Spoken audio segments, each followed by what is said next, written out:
There you all are. How you all doing? This is DearMamaSal, and it's Friday lunchtime, so it is our skills. And today we are going to be talking about meeting people online.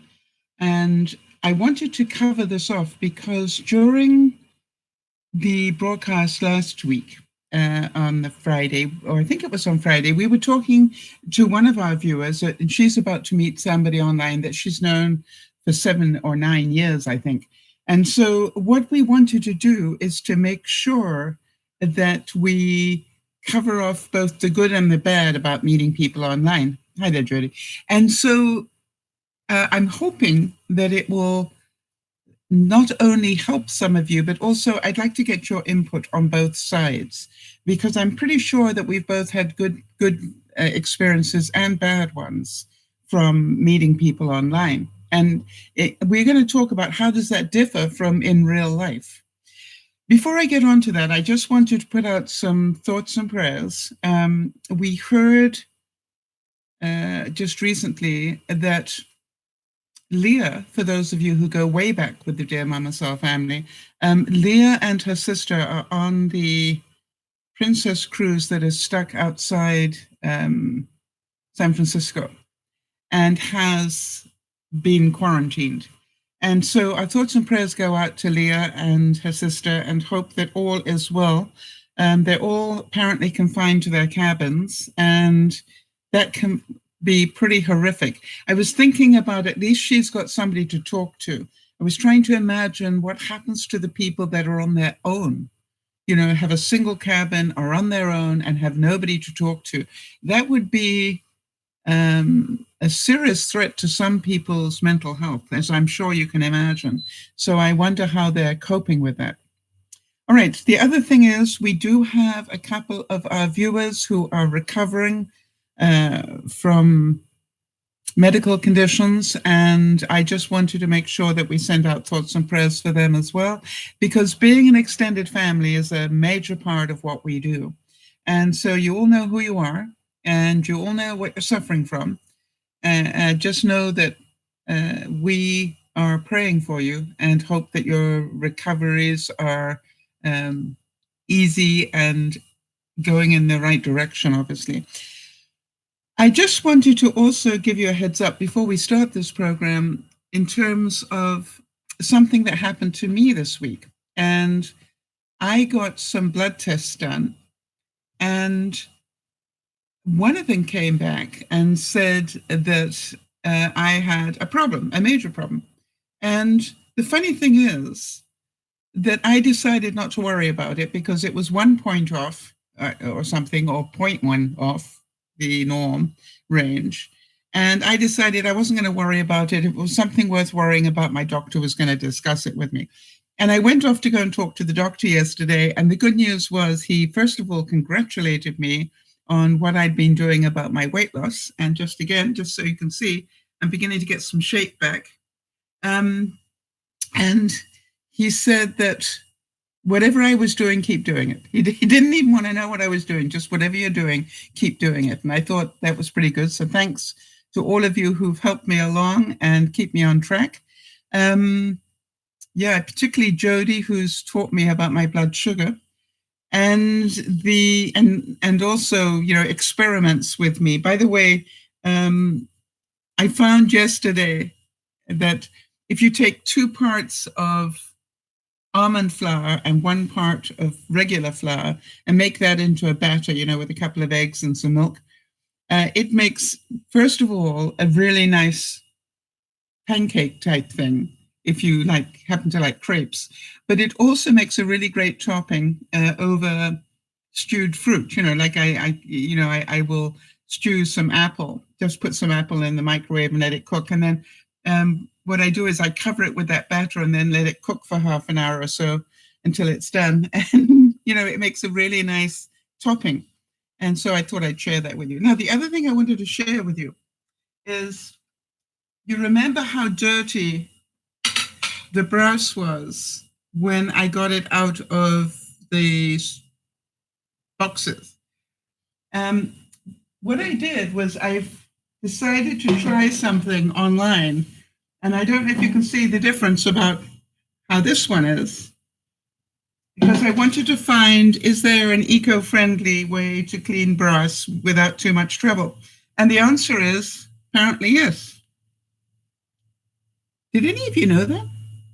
I didn't. And so what I thought I'd do to make sure that you know I'm not cheating you is actually take some right here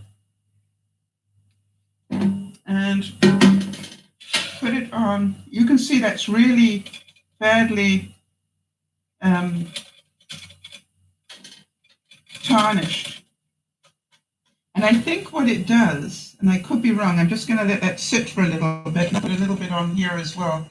What I think it is I think that ketchup actually has a little bit of vinegar in it.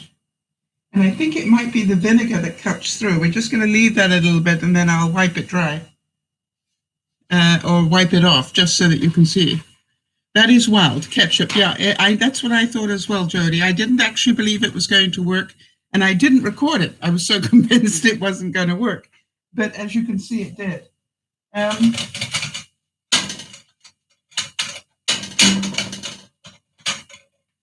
don't know if you can see the difference. Hang on, obviously, it needs to have a couple of coats because this is really tarnished. But I don't know if you can see that on there, the difference. Can you see that, where I did it? Okay. And if you can see right here where I did it. So I think I gave this 2 coats of ketchup, and that's what it came up like. I was pretty stunned. So that is a work in progress for today now. And I've got ketchup all over my hands. Hi, Linda. Good to see you. Yes, and so again, it's interesting.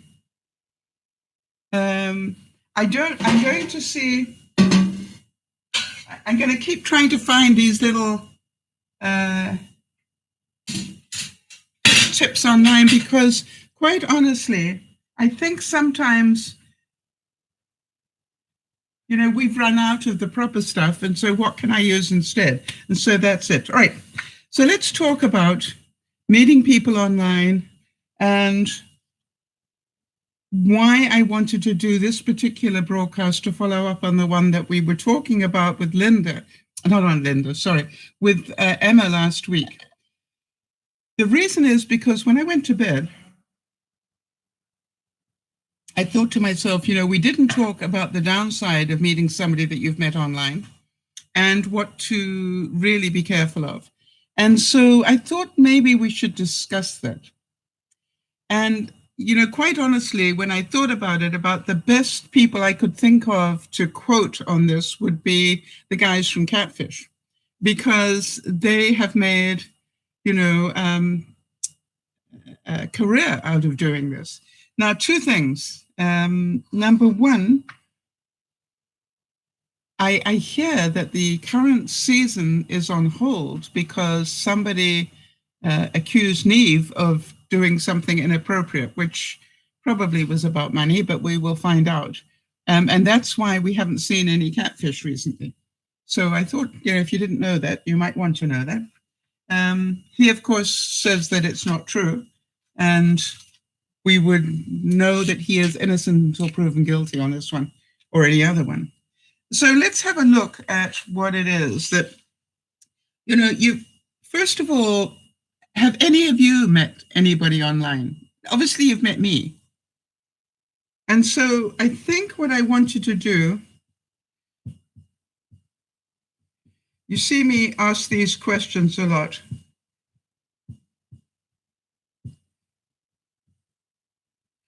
What I wanted to do is to remind you that one of the most important things about communication is that you make sure you've covered the who, what, why, where, when, and, if necessary, the how. So one of the things that I like to do if I meet somebody online is just quietly, not you know, like an interrogation, but just quietly ask questions that tell me a little bit more about who they are. Okay. I ask them questions about what they do for, if they're employed or not employed or whatever. And then again, I will just throw in a question now and then that tells me a little bit more about that. Why did I meet them? Why did they come into this site or somebody? How many times have you heard me ask a viewer, how did you happen to come across us? All right. It's always an important question for me. Where are they is also an important question for me. All right. And when, how long, when did we meet? How long have I known you there? Wow. Linda's saying that she met her partner on CB radio. Now, for those of you who don't know what that is, it was pre-internet. CB radio was a sort of a poor, if you like, a poor man's radio ham. And it was short distance. And I know it really well because I also did a great deal of CB radio in my day, as you can probably imagine. Gosh, that must have been in my 20s. That must be 50 years ago. Anyway, so it was like a forerunner, but it doesn't really matter. The interesting thing about meeting somebody via a non-visual, now today, we can meet them in the internet and it's visual. But if you do what Linda's talking about, which was on the CB radio, you end up not knowing what they look like. And that actually is a good thing. I don't know if any of you have seen one of the programs, that there are different programs around the world where they are literally matching people up so that they never see each other, and then they get married without actually having, they go all the way to the engagement process without them ever seeing each other. Now, what are the advantages of that, do you think? Hi, Sandy, good to see you. What do you think the advantages are of meeting somebody and not seeing them? I've done it, so I know what the advantages were for me, but I just wondered if any of you can think of why would it be a good idea to meet somebody and not actually visually see who they are?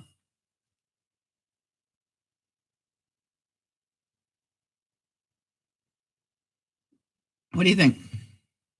Right, so Jody's saying, no instant judgment on looks.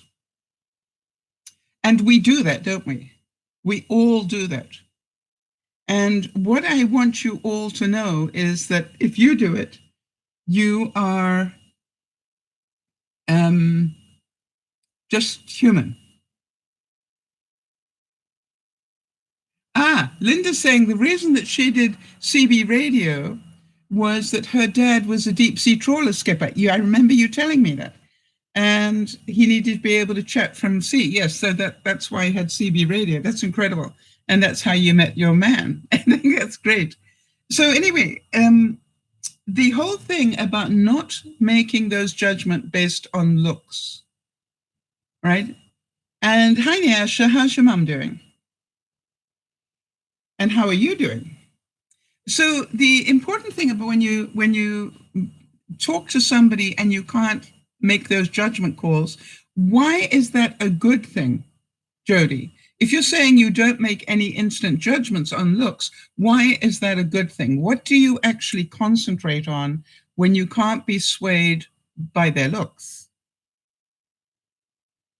And so one of the things that to me is a red flag, and because this is why I want to talk around it this way, because I think by talking about these things, we can find out what the red flags are.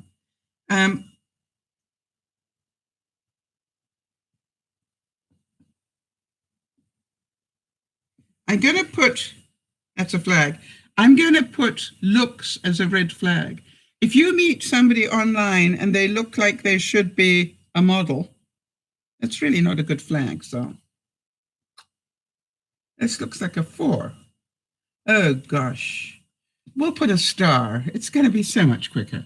All right. All right. So if you're not concentrating on their looks, all right, Linda's saying you get, and Jody also, you get to know a bit more about their personality. But so do you understand that to me, if I meet somebody online and they happen to send me, or I see a picture of them and they look like either a model out of GQ or out of Victoria's Secret or something, depending on who it might be, that to me is a red flag. All right. So that is one of the things I go, yeah, really?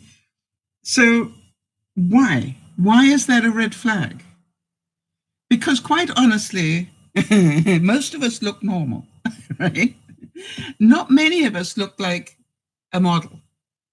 Would you agree with that? So if I'm seeing people whose pictures look like they are perfect, I personally going, not so much. That the chances of that being a red flag are pretty good. So you get to know their personality. What else do you get to know? So what do we get to? Where's the what? Okay, personality. Oops, that's not a red flag.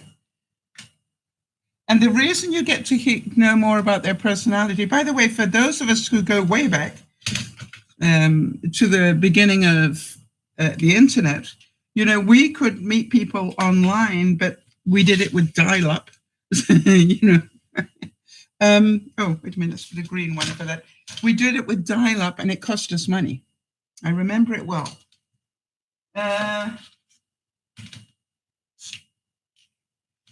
Okay, so but on the good side, we get to know about their personality. All right, so what sort of questions would you ask somebody in terms of trying to find out their personality?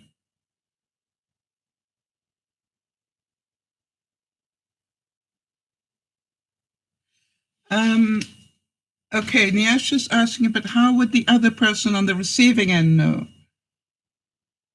I'm not quite sure what you're asking. How would they know what, honey?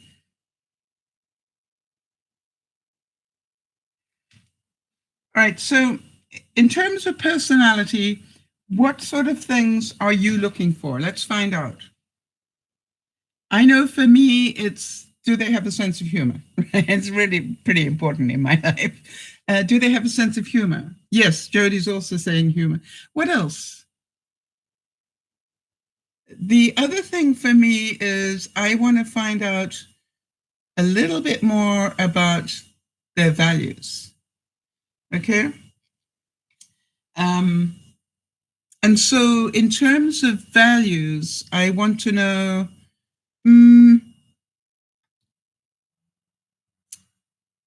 how do they feel about the less fortunate?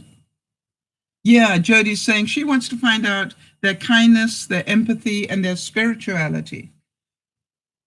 Yeah, so spirituality rather than religion, right, Jody? Because there is a very great difference between being a spiritual being and being a religious being. And although sometimes they meld, not everybody is religious, but they might be very spiritual.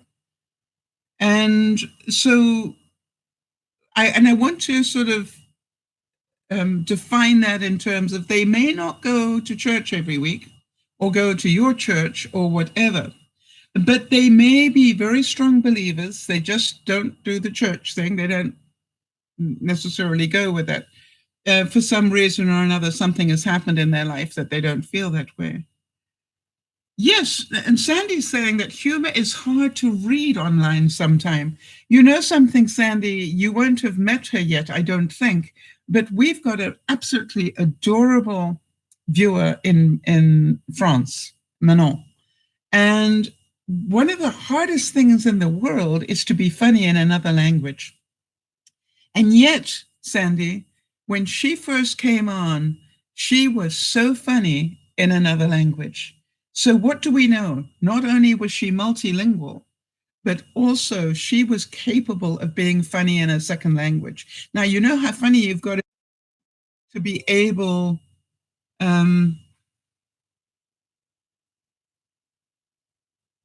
Okay, I'm just reading a note from Jody here. Okay, got it. You know, to be able to be funny in another language. You know, so I knew she had a phenomenal sense of humor, not just a little one. Right, Nyasha's saying, what I mean to, let's say that I meet a guy online, but you were speaking about noticing their profile pic and how to know, oh, how can I know if the pic is fake or real? Very good. Very good question. And I'm going to talk to you about that in a second. Jody, remind me to talk to about that when I get to that point. Okay.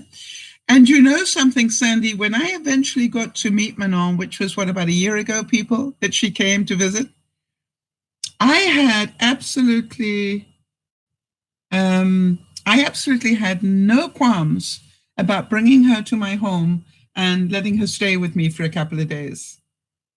Why? Because I enjoyed her. You know what I mean? Just, you know, it was like I wanted to get as much time as I could with her because she filled my spirit. Now, spirit is something that Linda just brought up. She said that she liked his spirit first. Okay, so give us a few clues about that one, if you will. Linda, what was it that made you realize he had a nice spirit?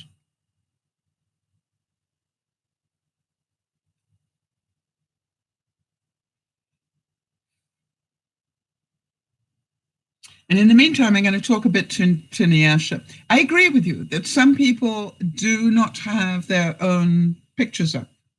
One of the things that I guess you need to do is there is a way of checking out photos online.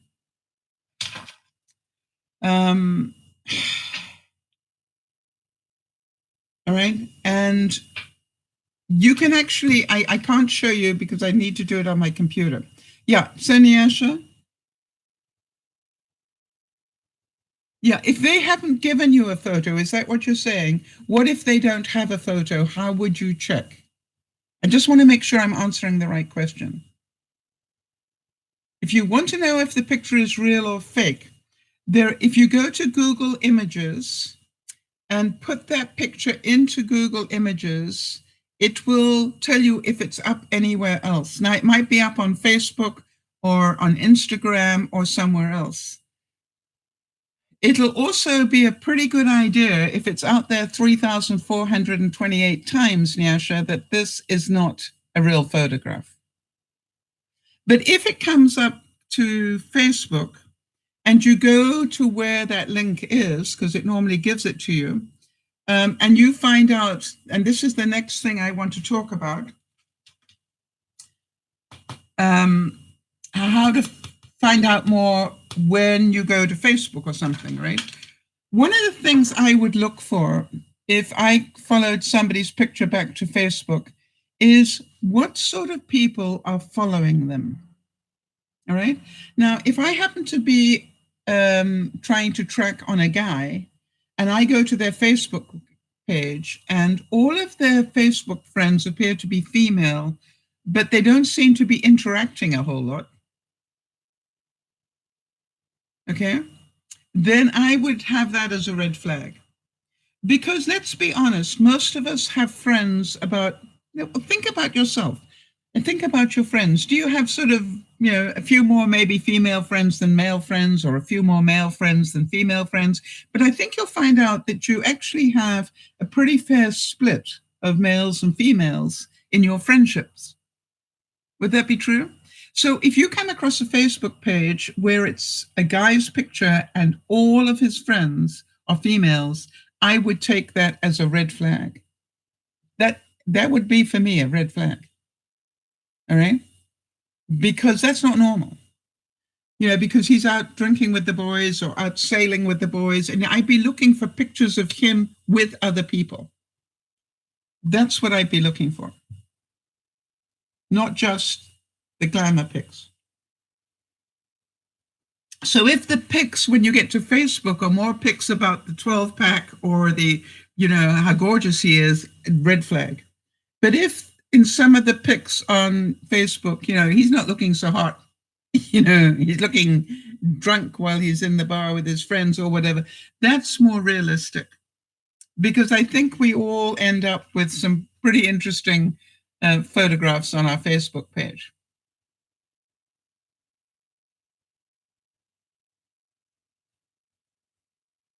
Yeah. So just that's one of the red flags. All right. Number one, if they look like a supermodel, it's a red flag. Because, with all due respect, I don't expect a supermodel to be attracted to me. Why not, you say? And so, this is like, seriously, get serious about this.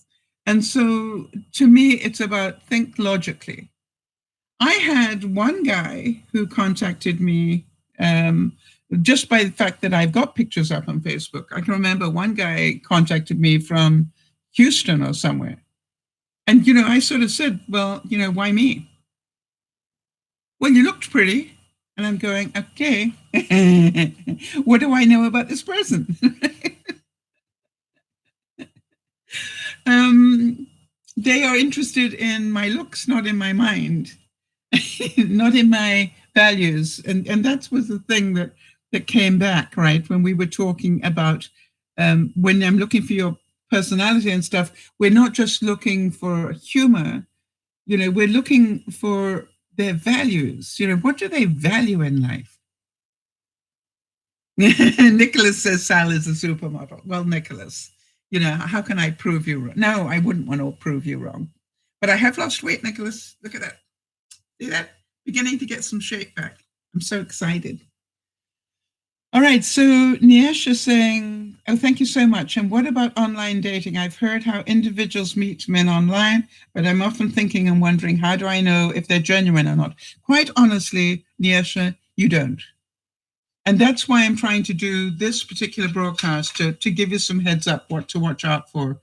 And, but on the other hand, there are an awful lot of friends that I've had, sorry for the allergies, there are an awful lot of friends that I've got that met the man of their life via those dating things. So, or the woman of their life, right? So I'm not knocking it. I'm just saying be very, very careful. So why do we need to be careful? Because quite a few people meet people, they use the internet for sport and for entertainment. In other words, let me see who I can pretend to be, and let me see who I can suck into believing it. And there are quite a few people who do that, and that's called a catfish, right? And there are quite a few people who do that just for the fun of it. Now, if you haven't seen, Nyasha, have you seen the program Catfish? Because if you haven't, you need to really track it down, probably on YouTube. You can probably get some on YouTube. Track it down and see how they check on people, and see how they check on photographs, and see why it's so important. All right. Just to get a heads up, one of the red flags is if that other person never wants to talk to you on video, right? That's a pretty big red flag. It's a pretty red flag that the picture they sent you doesn't look like who you are. It's a pretty big red flag if you, as I said, you never hear about their friends. And by the way, if they say, well, so and so is their friend, and it's not coming up on Facebook at all, red flag. All right. So Niesh is saying yes, because there is this one YouTuber that I watch, and they met online, and they are so loving. Yes, some people have had some great relationships built online. Okay, so there you go. Thank you, Jody. Jody just confirms that YouTube does have episodes of Catfish. And have you seen them? Let me just write that. And in case somebody's listening to this that doesn't know what I'm talking about, cat as in meow, fish as in swim, Catfish, one word. It's a TV program. And there are episodes on YouTube. And it is brilliant about showing you how people are pretending to be other people. Now, every now and then it's real. And you know, it's amazing how few there are, but every now and then it is real. So really good program to give you some heads up. I'm going to be doing some quotes from them as well. So where? If they never want to meet you, it's a pretty good sign that they're not in it for real. All right. If they keep saying, "Oh no, let's meet, let's hook up, let's meet up," and then it never happens, that's a pretty big that's a pretty big red flag, isn't it? And so be aware of that.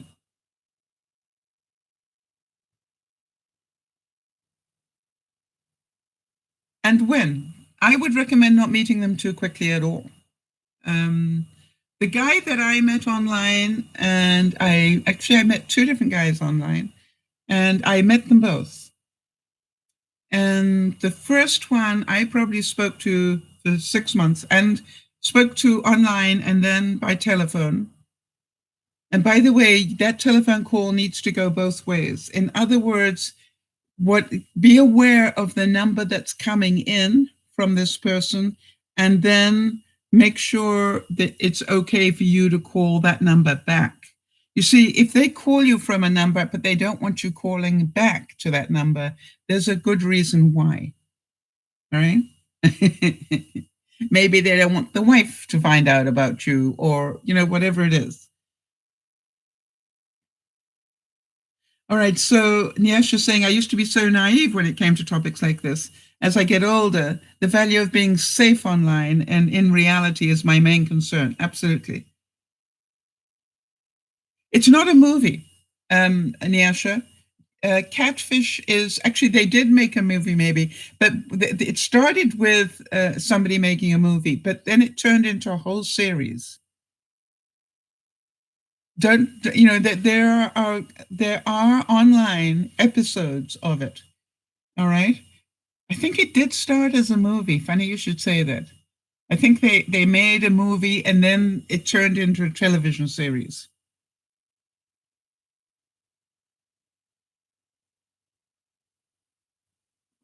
Yep, it's a television series. So, and there should be episodes of it online. Okay. All right. So, having said that, I would ask the right questions. I would watch for the red flags. And I'm going to now go through and talk a little bit about what Neve and Max. By the way, I thought it's so sad that Max left the program. I really liked Max. I liked him more than Neve, to be honest, because I found him very. I found him very. I want to use the word droll. He could be funny with a very straight face, and I love that. Yes, it was a documentary first. That's correct, Jody, because Neve himself was catfished. Yes, so then that's how he started it, right? All right, so by the way, for those of you who happen to just be watching and not regulars, welcome, and feel free to press the subscribe button or and hit the bell. And the reason is because we do 3 broadcasts a week. And if you are a follower, it will give you a heads up when we're about to go live. The other thing is, if you follow us on Facebook and Twitter, you will get updates of people that, things that happen. For example, if we're doing thoughts and prayers for anybody, and Jody, if you could please remind me just to put up thoughts and prayers for those who are sick this week, and for Leah and her sister. Because that's really important. So let's have a definition of a catfish.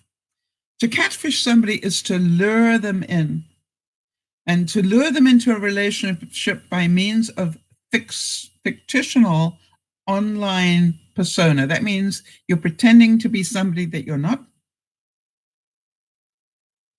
And quite honestly, I just don't understand people who can do that to other human beings, but it happens.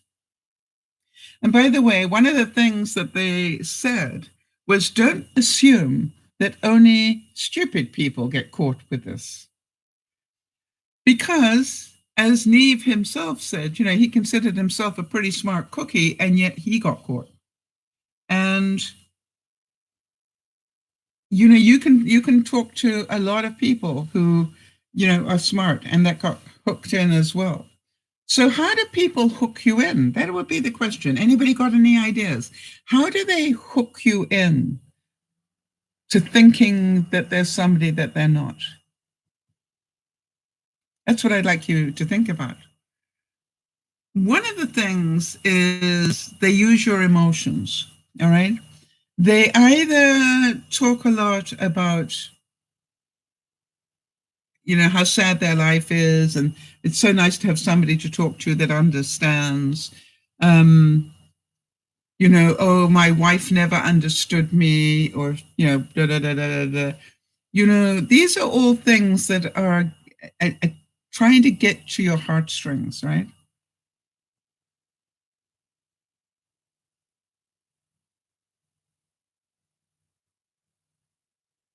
Okay, so Nyasha's saying, and here's an interesting thing. Nyasha's saying, there are clips on YouTube, and I do watch at times, but I am so afraid to watch these type of shows because I do become emotionally invested. I cry, I scream, and sometimes and feel sorry for that person. Yes, so maybe that's a good lesson for you, Nyasha. You could look at it the other way and go, how can I train myself not to get invested and realize this is just factual? All right. And there's my getting angry, my getting emotionally invested is not helping anybody. It's just damaging my body. All right. So I would watch them and use it as a control thing for yourself and go, I am not going to get invested. I am just going to see it for what it is, which is facts. And if you start to get invested, turn it off, get a grip, maybe come back the next day, turn it on where it was, and continue. And see how long, if you can extend the amount of time. But if you are reacting that, now listen, we all get invested. If it's, how many of you watch a movie and cry? How many of you watch a horror movie and scream? Right. So we understand that we do get invested in those things. But that is not a movie, that's real life, Nyasha. All right. So I can understand with your big heart how this would affect you. But the trick is to you work on keeping your boundaries, all right?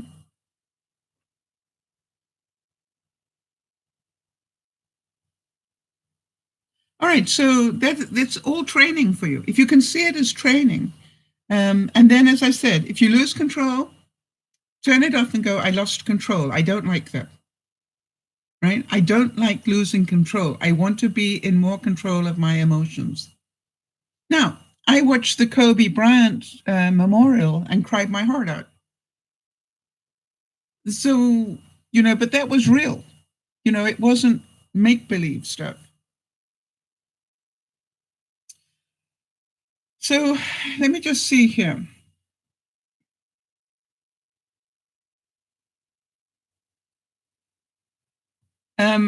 A lot of people come up to us and say, these people must be really stupid, but they're not, Max says.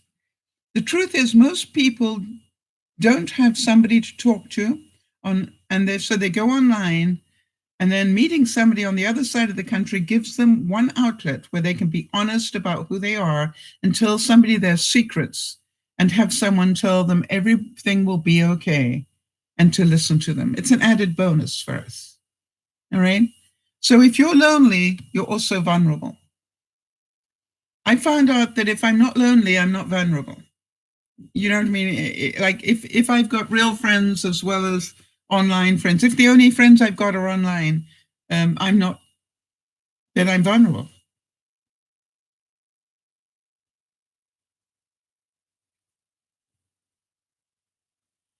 Yeah, Nyasha, I quite agree with you. I think, you could start watching these and it could be a twofer. Number one, you are going to learn some valuable skills. And number two, all right, you are going to grow as a person by doing that. So it's really interesting. It's very easy to get tricked. Sandy worries about her mum being online. Really? So you think your mum is not capable of seeing a fraudster?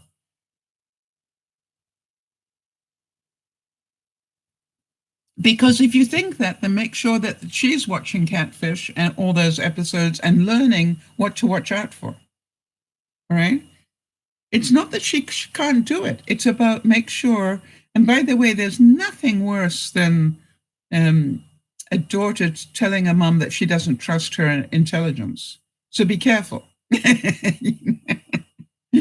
What you can say is, "Hey, mom, I'm really glad you're meeting people online. But by the way, there's a really great program that tells you what to watch out for if you're interested in learning. What sort of things to be careful of." And then introduce her. She's new to the technology. Yes, you tell her to be careful. Absolutely. So I think maybe going and watching some Catfish with her would be a really good idea. All right. So you can talk about, you see how it looked so good and they've been talking for 3 years, but really, it wasn't true. And see what they do to check these people out. So, Facebook, as I've said, is really important in the big scheme of things. Most people have got a Facebook page. Not everybody, but most people have. So what are you going to do if they haven't got a Facebook page? Right, that's a question. In the early days, when I started this online dating thing, in the days of AOL, where you had to pay for the time you were on the internet, I remember it very well. It was very expensive. Um, you had to get crafty. You had to make sure that you got a lot of these questions answered. And what I did is I would keep, every time I spoke, I'd get another one question in, and I took notes. I have to tell you, I took very good notes on people. And what I did is I'd slowly re-ask the question in a totally different way, maybe a month later and see what answer I got. And sometimes I'd get exactly the same answer word for word, and that would be a red flag for me. You know what I mean? It was just like, who repeats that exactly word for word? Somebody who's rehearsed that answer.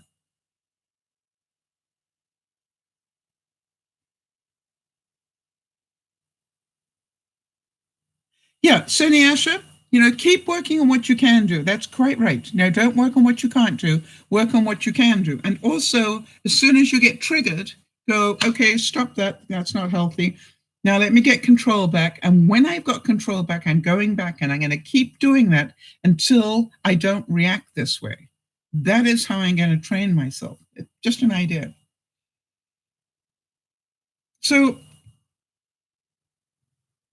I think I'd be very careful of people um, that, as I said, that on Facebook, and that's what Max is saying as well, be very careful of people who don't have group photos of them with other people in their Facebook setup because it's unrealistic, right?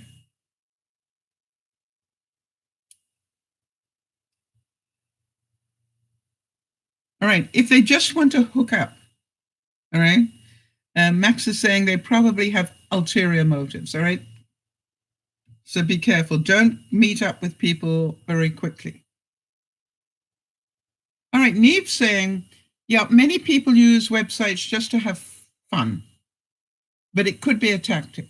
Okay. I think there's a subsection of people who just use the let's hook up, I want action presentation to get people engaged. But when it actually comes to meeting them, they postpone. That is something that needs to be a red flag if they keep putting off meeting you.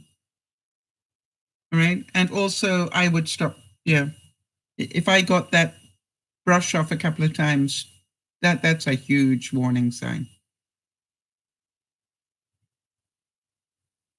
All right, so one of the things that Max points out, if a girl or guy ever says to you, what if I'm not who I say I am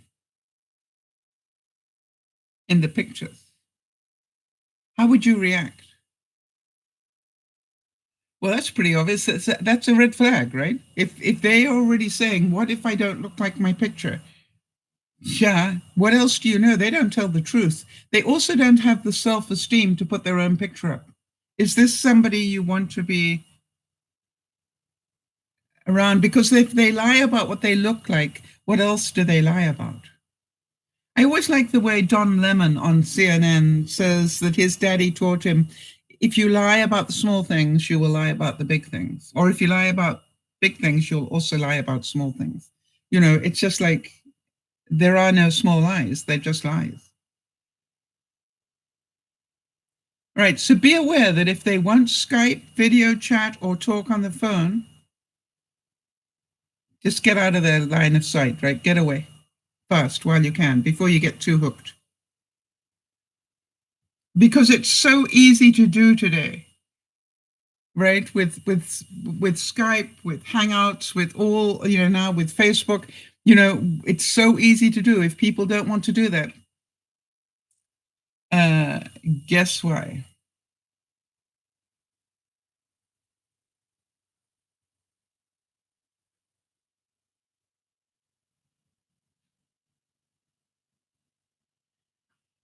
Right, listen to this one. More and more of us are developing online friendship groups. This would be one. If someone ever stops to wonder about their own involvement and interest in lives of their virtual buddies, it's not too hard to understand how these relationships grow. Hang on, let me just see.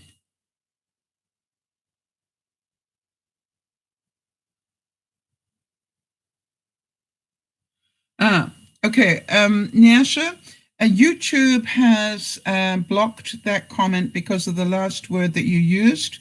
And I'm not going to repeat it because they will probably block me as well. But we understand that somebody met somebody else and the outcome was not good. Absolutely. But, you know, there are also so many people who met people where the outcome was good. So the trick is to be really careful up front, which is what we're talking about. All right, so Suzanne Deggs-White, Dr. Suzanne Deggs-White said in an article published in Psychology Today, you have found people who share your interests or engage in similar activities. And the propinquity factor, I don't know what that is. Propinquity factor. Propinquity factor, I don't know what that is. Alexa, what's propinquity? I don't know your commute information. No, to set your home and work addresses, tap the notification I've sent to the Alexa app on your phone. Huh. She doesn't know either. I gotta find out what that is. It's a factor about which I have never heard. Prop and quinty. The state of being close to someone or somebody in proximity. There you go. All right, so how many of you have felt that you've made friends online, maybe even here on Dear Mama Sal, and you feel like you know them? You almost feel like you know how they live, you know how they think, you actually know already what's going to make them laugh, right? Because you actually know them pretty well. All right, so Sandy's saying, when I became active on YouTube, I joined as part of a mommy vloggers group, right? Many became friends on Facebook, but created Facebook profiles for their channels. To this day, I don't just let anyone friend my personal Facebook. Yeah. That is, I must admit that I now have two different Facebooks. One is Dear Mama Sal and one is my personal one. Yeah, and it's easy to create a second one. And so, but even some of my Dear Mama Sal viewers are part of my personal one now, just because I've known them that long. And one way or another, they ended up on my personal one. The key to meeting an online friend offline is to do a little research on them before meeting up. Google their name and see if they're more than just a Facebook page. Okay. If you're still unsure, make a date to meet in a public place, with a lot of people around. So, a food mall, a food court in a mall would be, a public place with a lot of people around. And if you felt uncomfortable, you could call for help pretty easily. Do not go meet them at the local gardens. If they say, well, the flowers are blooming so nicely at the local park, let's meet there. Not so much. Or let's go for a walk along the XYZ trail. No. You don't go walking on your own with somebody you don't know. That's a no-no. So anything like that, where you're going to be alone and not be able to call for help, that's a big red flag. So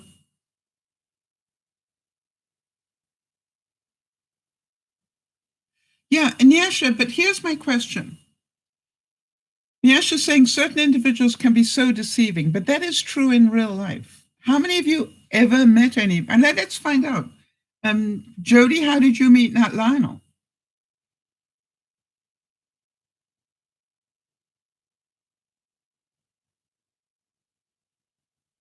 Nyasha, there's nothing to stop you starting a second page starting now. You know what I mean? And then move your friends that you want onto that other one. All right. And then keep the one that you've got all your friends and your gaming contacts on the second one.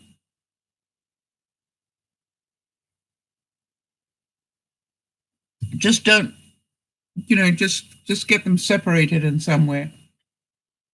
Sometimes I just find that having two works really well for me.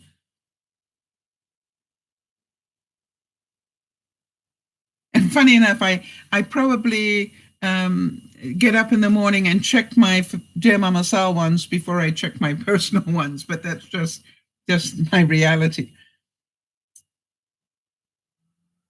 All right, so any of you who've ever met anybody in your life, where did you meet them? And I want to start discussing the difference between the reality stuff and the online stuff.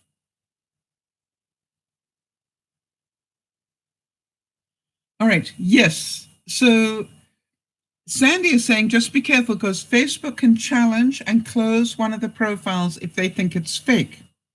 So the thing is, that's why I'm saying, Sandy, that she should leave the group one that she's got all messed up and start her second one, and be herself there and invite her real friends in there. All right. And that way it will set up as two different ones. And, you might just use this, you might call this second page Nyasha's friends, family and friends. All right. And then make sure that's what it is. Okay. So Jody's saying Lionel's brother was a client of my stepbrother's small business, and I met him through his brother. I talked with him on the phone before I ever knew what he looked like. I fell for his personality first. Yeah. And, that's what's happening, Jody. I don't know if any of you have seen it. I can't remember what it's called. But they've got this new program that's running. And what they've got are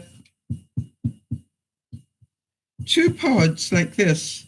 And all the girls go into a pod like this. And all the guys go in from this side.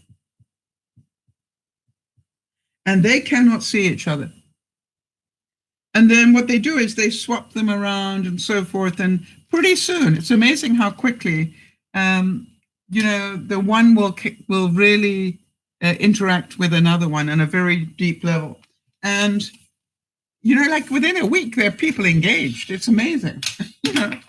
And the reason is because they're getting to know the person, not the looks. They're getting to know the person.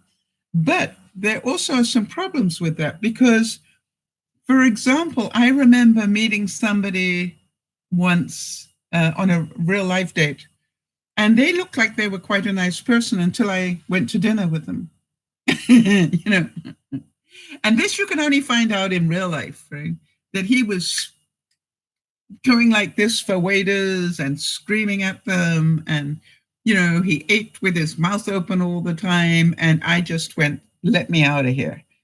And you cannot find that out about somebody unless you actually are face to face. All right, that they've got bad manners, or and by the way, in this case, all his manners were bad, not just some. They were just like, really. This does not work for me. um,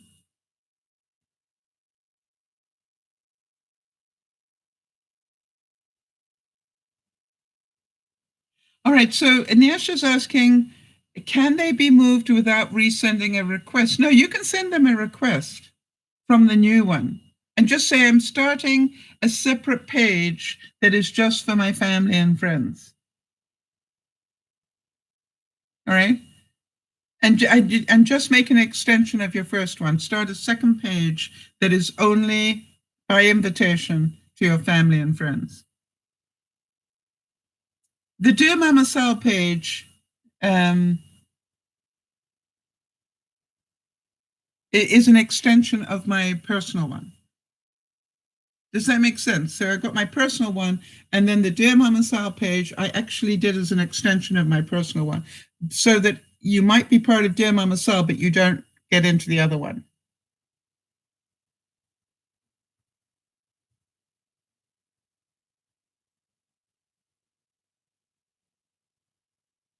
Yeah, just because they look friendly doesn't mean that they are, or that they should be in your. So that's why I would do it. I would separate a new page out that just is Nyasha's family and friends, and invite people to that page that you want there. But make sure it's not just because they look friendly. Okay. All right. So Sandy's saying, I met my husband at work, and most of my friends either at work or at school. Yep. And that's a normal thing. But how many people can remember, going to the local pub or whatever and meeting people there? So you be pretty careful. There's a difference between meeting somebody at work or meeting somebody in the local pub. Okay? And so all I'm saying is be cautious. Use, be careful. Use your intelligence. And just because people look friendly doesn't mean that they are. I had it happen again this week. I can't remember where I was or what I was doing, but somebody did something, and I said, I could be an unreliable person. And they said, no, you look pretty reliable to me. And I said, yes, but you do understand, if I was a really good con woman, I would look like me. I would look reliable. That would make me a very good con person. And they said, that is so true. I probably, it's amazing how many times people will say to me, yeah, but you look really reliable. It's not like once in a blue moon. It's like I probably get it at least once a month. Somebody will say that of me. Now, I rather like that. I rather like that they think I look reliable. I don't mind telling you that. But the truth is, if I were a good con person, I could do that. Now, I thought I would tell you a bit of an update just when I think about it. I'm looking around to see where I can grab a chair quickly. Yep. Okay.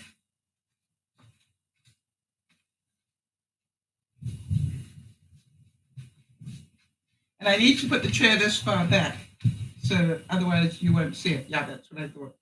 So you will all know that I have some issues with my left leg. And a week ago, I think it was a week ago, 2 weeks ago, I couldn't lift it off the ground at all. I'm going to see how I'm doing today. Okay, so this is my right leg. And yes, that's my left, but it hurts. My left leg, this is my right leg. Left leg, right leg, left leg, right leg, left leg, right leg. So the point being that when I found out that I was having real problems with my left leg, I decided I needed to do something to help strengthen it. Now, I went to the doctor yesterday, and I will be doing a vlog about this as well, but I went to the doctor yesterday, and what the doctor is doing is he's told me he's sending me for an x-ray because he wants to find out, have I got arthritis in my right hip? And that's why it's so difficult. It's not that I'm not exercising. It's not that I'm not doing whatever. Maybe the problem is arthritis. All right, so Sandy's saying, I was going to say that to you. You look trustworthy. Yeah. And there's a part of her that says, I always go with my gut as well. Yes. And so, but you know something? You can also go with your gut and have a completely wrong feeling about somebody. If I think back, and I always use Ozzy as the example, when we first met Ozzy, he was rude and he was foul-mouthed and very funny. But, you know, if something, and actually you're right, Sandy, something in my gut said, wait it out. This is an okay person. Don't nuke them too quickly. It turned out he was a really responsible person, and he just happened to be on some really good medication at the time. And I was the only person that actually spoke to him like a human being, and we've remained friends ever since. All right, so Nash is saying, Mama Sal, if I didn't know you, I would have thought the same. You look reliable. Just because you share from both sides of a scenario, the good and the bad, to me, that's a genuine sign. Interesting. So you like the fact that I talk about my bad points as well as my good ones. I got a lot. So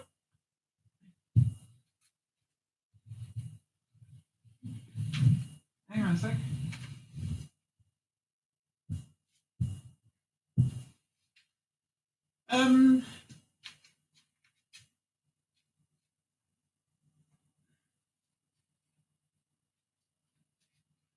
I wanted to give you some updates because you will remember last week I was showing you the mint. Look how the new leaves are growing beautifully.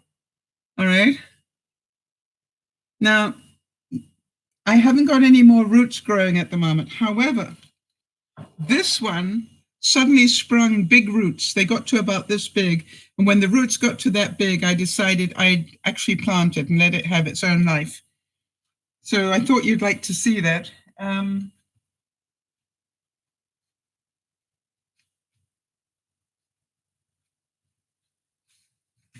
again, this is the bottom part of some green leaf lettuce that I just put in water.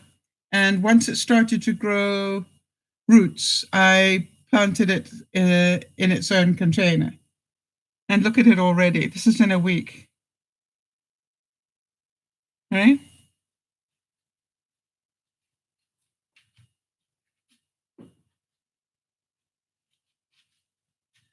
So this is the next one that is just in some water. And all I do before I go to bed, I just take it out, throw this water away, put fresh water in.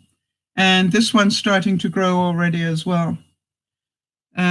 You probably see new leaf right here. Hang on a second. There's a little new leaf there. So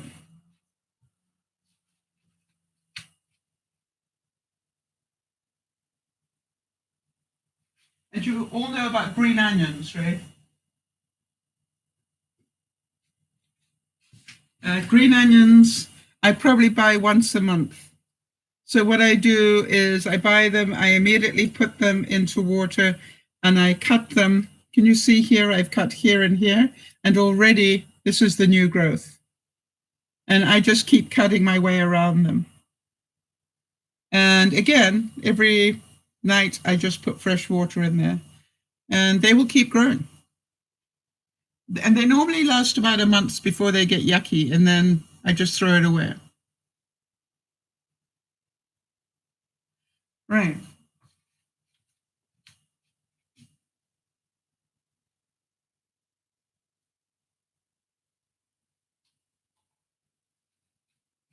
So this is my self-watering system. I've got a hole in the bottom of this top mug, and I've got some string threaded through the top one, and then I've got a piece of an egg carton there to give it flotation. Right, so now it's self-feeding, but what I wanted to show you,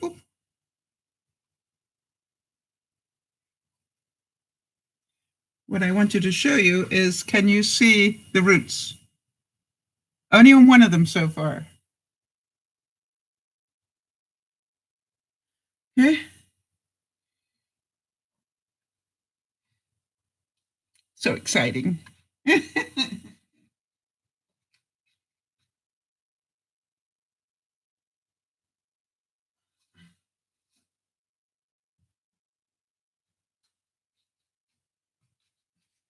And you remember I said the lettuce is beginning to grow.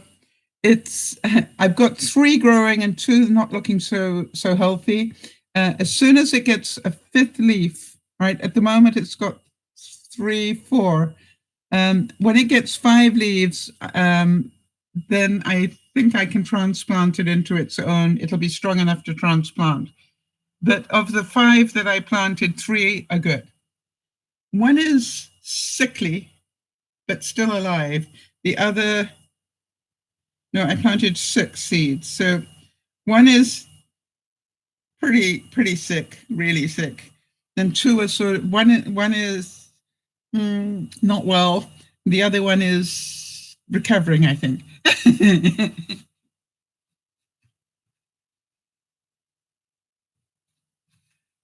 So the question is it quicker and cheaper just to go to the store and buy some? Yes. But this year I'm going to see what I can grow. That's what I want to do. And because I always have way too much of everything. Oh, I know what I wanted to show you. So this was the mint.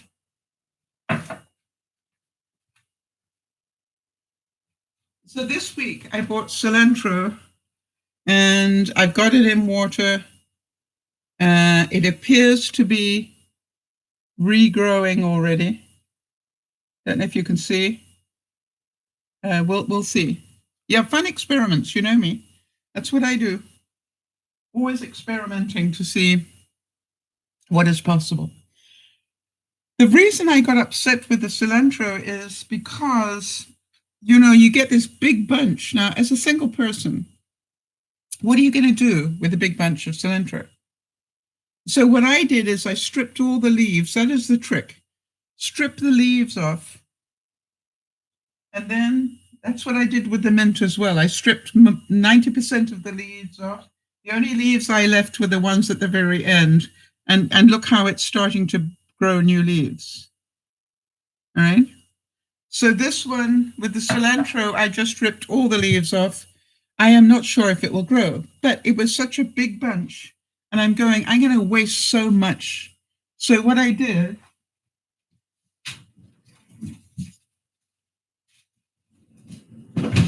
was I just froze the leaves. So if I want to add them to a salad or something, I can just throw them in and they will thaw in no time at all.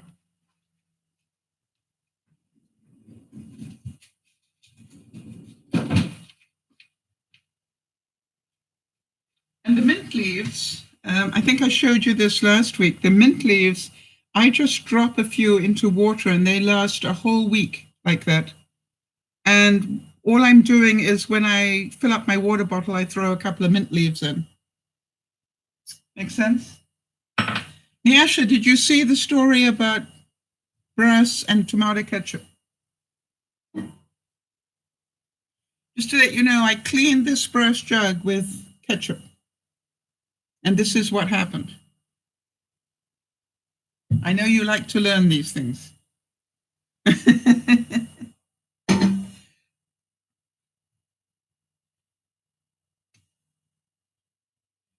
All right, so Sandy is saying that my family bought me an aero garden, but I don't trust myself even with that. You know something? See it as an experiment, not as a pass and fail thing. I actually do all these things, Sandy, as an experiment. I don't expect them to work, but I'm delighted when they do. Jodie's saying, I also freeze my extra time in an ice cube tray with chicken stock. Easy to throw in a couple into the soup or stew. I did that with that very nice bottle of wine that Benji bought with me for me. I had half a bottle left, and what I did is I first of all made a pot roast with it that I have frozen the meat, and then it tasted so good. And then I took the rest of it and made ice cubes. Yeah, I froze the rest of it so that I can take it out of the freezer and throw it into something I'm cooking. So you've also got one of those aero gardens. To me, at this time of the year, I understand getting one in winter, but in spring, you've probably got enough light to grow them anyway. But I could be wrong. I've got to do a potluck. I've got to do a potluck for next week's. There's another family get together. Hi, Lily. Good to see you. I've got to do a potluck for next week's Paddy's Day meeting. So I was thinking I might do pot roast. I don't know what to do. I try to say to the group, are we sort of sorting it between ourselves so we know who's bringing what, so we've got a nice cross section? No? Okay. So I'm thinking, as I've never been to one of their potlucks, I have no idea what people take. So I don't know whether to take. Yeah, my sense is to either make a shepherd's pie or a pot roast. What's a potluck? It's where everybody meets and everybody brings food. All right, and it's, it literally everybody that comes brings something to eat.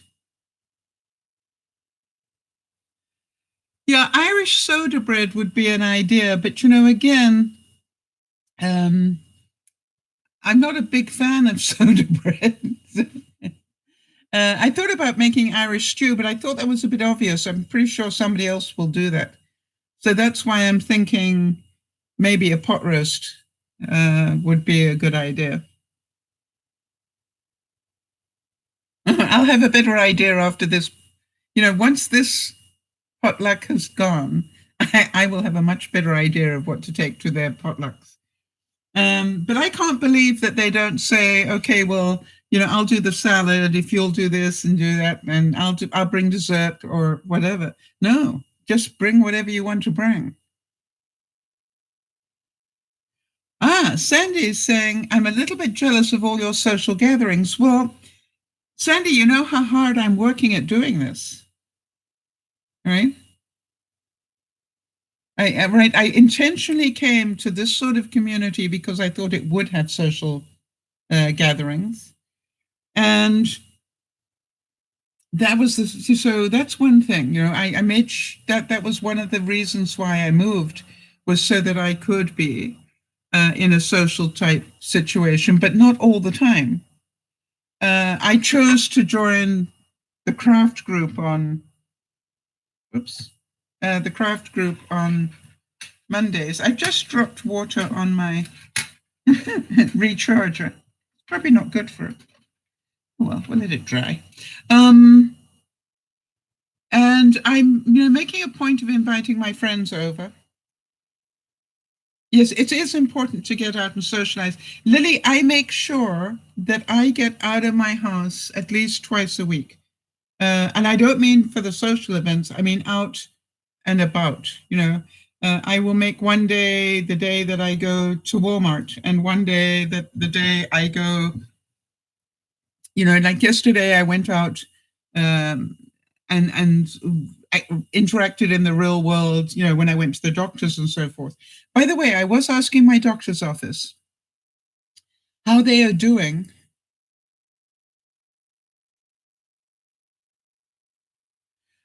Before you, sorry, I just seen something that Nyasha's written here. She says the ketchup cleaning on the brass jug was amazing. I never knew that that was a cleaner. And I'm thinking, would it work on jewelry as well, silver as well as gold?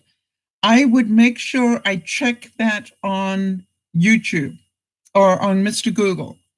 Please don't try it on silver and gold until you've checked, because I can tell you it works on brass. I am not sure if it's recommended for silver or gold.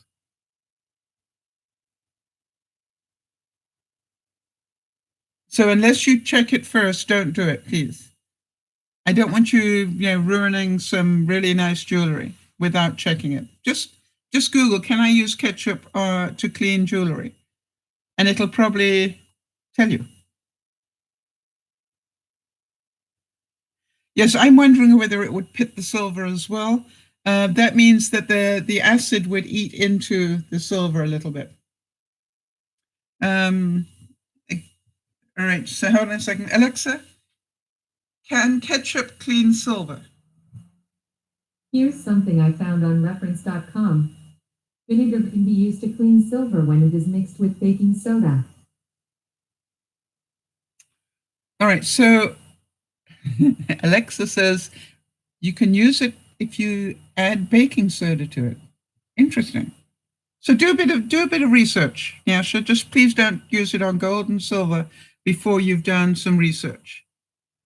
What I do know is that I checked it online. What are the environmentally good ways to clean brass? And ketchup was one of them. And I went, "You got to be kidding!" Well, I had to go and try it then. But I was pretty impressed. I have to say that. And if you look at the difference, and both lots of brass went into the, and look at the difference in the color. So, and you can see where I did it here. And yeah.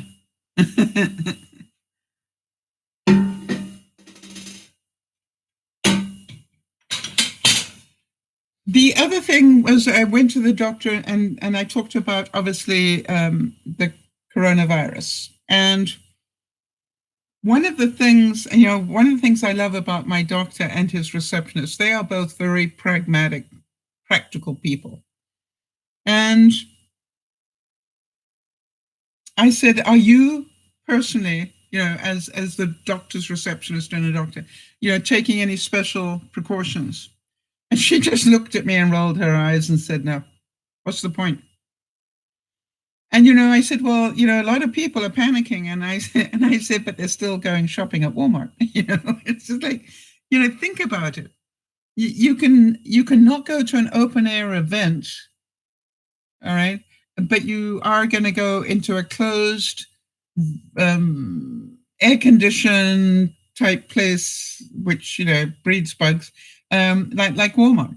So, we all need to be aware that these are risks we're all taking. Now, I feel really sorry for Leah and her sister. All right, so there you go. Thank you, Jody. So you see that, Nyasha? Google says ketchup works on jewelry, but only leave it on for 5 or 10 minutes or the vinegar may damage it. That's what I wonder. So just leave it on, set a timer, leave it on for 5 minutes and throw it in water. If it's, if it's a watch, don't throw it in water. But if it's a ring or a necklace or something, and then just drop it in water to make sure, not hot, but soapy water, and then dry it off very nicely. What I did even with these, and I'll do it to the jug as soon as the corn, but as soon as I'd finished cleaning it, I rinsed it right off with soapy water. so to get rid of the vinegar.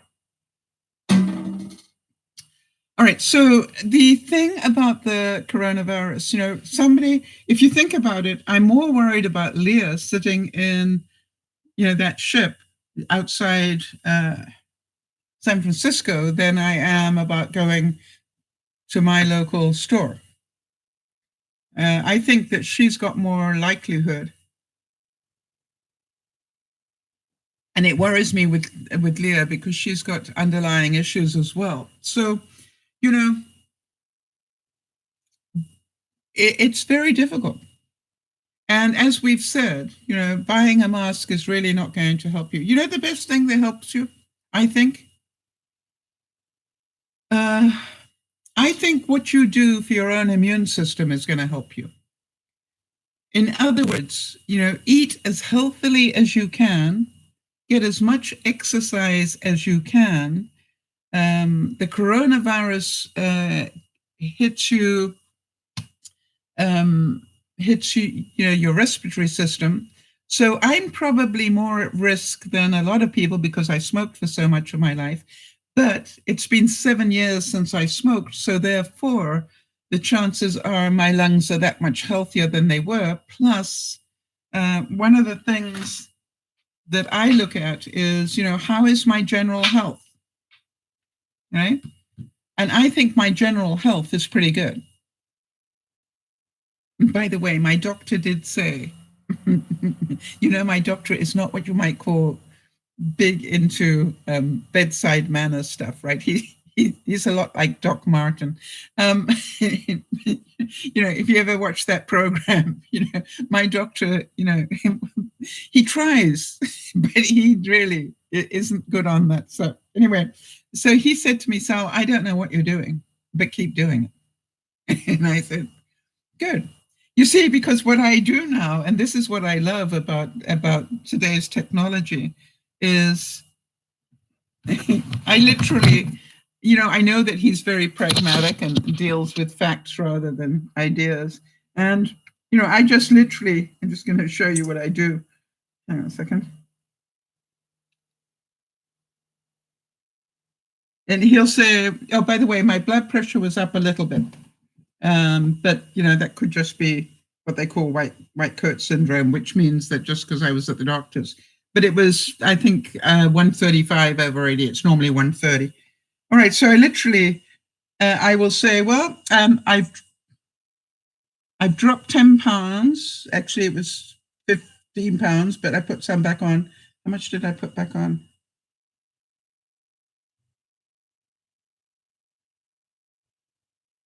Yeah, a couple. Anyway, and then I went, my resting heart rate is under control. Look at my resting heart rate. For somebody of my age, that's amazing. And look how much I've increased my exercise. This was my norm. And this is the first 2 months of the year. Can you see how much I've increased my exercise? Now, that means stuff to a doctor, right? That doesn't mean that I am just saying it. I can prove it.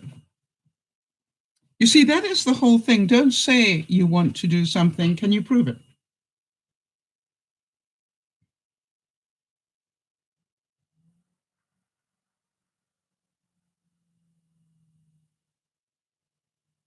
All right, so, Nyasha, I don't believe anywhere I have read that you should rub hand sanitizer on your face and body. All right, I have not read that anywhere. I am not even sure if that is healthy to do, quite honestly. Is it a good idea to wash your hands well all the time? Yes. The only time you need to sanitize your hands is if you are out in public. And then it's more important that you don't touch your face. If you are constantly touching your face when you're in public, be aware that that's a problem. But I have not anywhere. Where did you read that you should sanitize your face? I think that, that alcohol is going to do a number on your face. Because most hand sanitizers are made from alcohol, and to put straight alcohol onto your face, I would be really moisturizing my face very, very well and not do that. Yeah, your hands, you can do it because your hands are tougher. But it's, to me, it scares me to think that you are putting hand sanitizer on your face and body.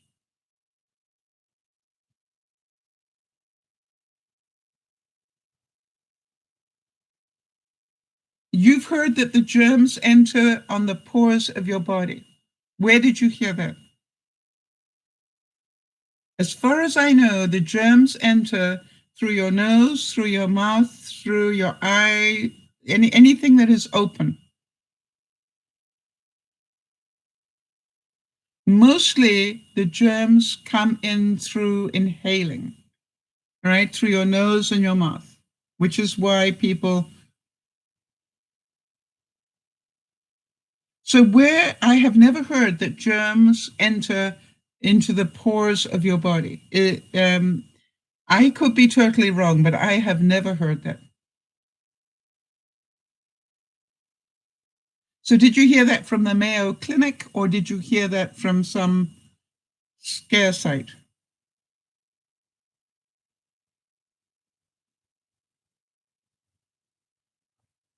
Okay. So you're saying you read that on WebMD?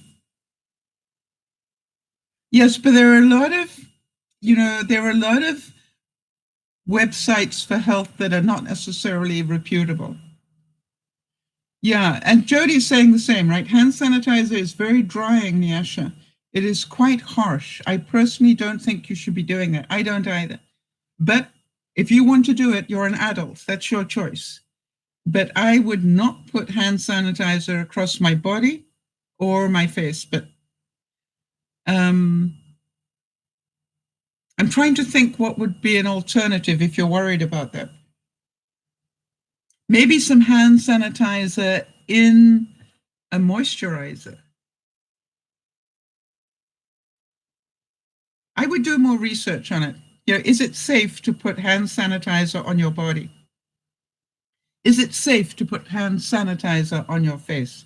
I am pretty sure it's going to say no.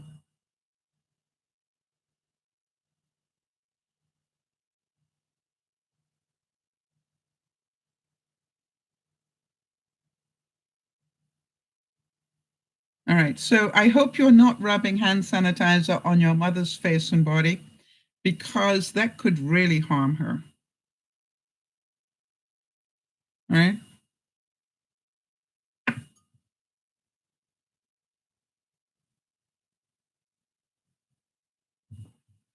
All right, so just, be careful. Thank you for discussing it, though, Nyasha. All right? I think you'll find that this coronavirus is like any flu. It's inclined to get in through your nose and your mouth.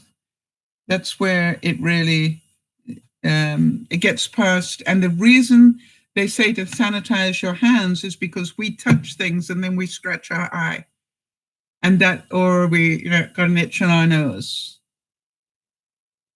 Right, and that's how the germs get into the places where it can get into us. If that makes sense, I hope. All right, but good. I'm glad you discussed it, because maybe other people are doing the same thing. I would definitely be aware. Now, what did I saw there was a note there from Sandy. Yeah, you have a case in Ontario from somebody off a ship. Yeah, ships are a breeding ground of illness.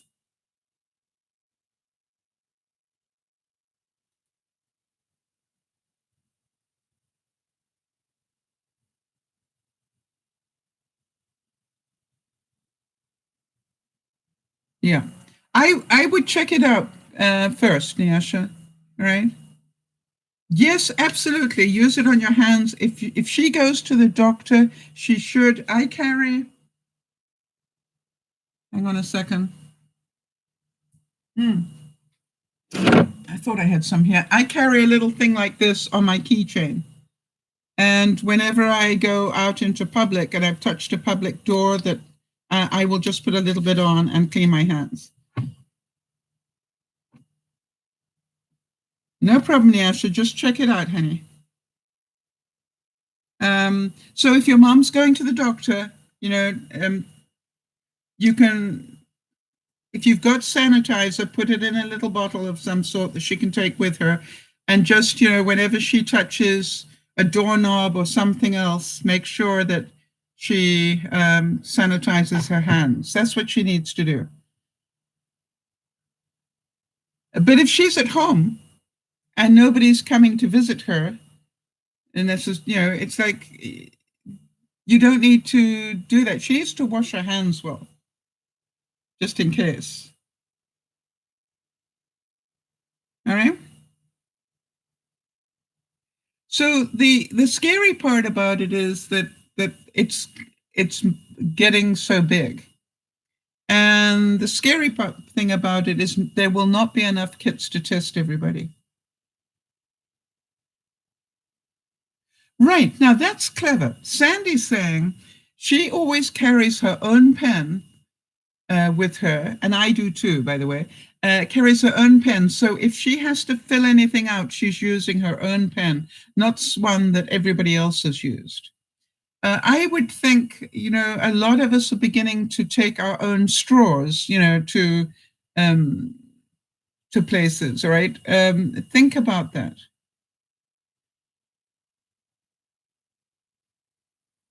All right, so it gets spread, Jody's saying, between people who are in close contact with one another within about 6 feet. Through respiratory droplets produced when the infected person coughs or sneezes.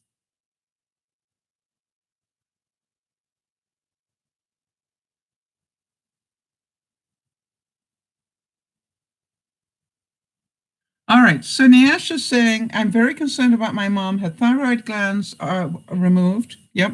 And it's my belief. Why is it your belief that all her white blood cells are gone? Has she had that proven?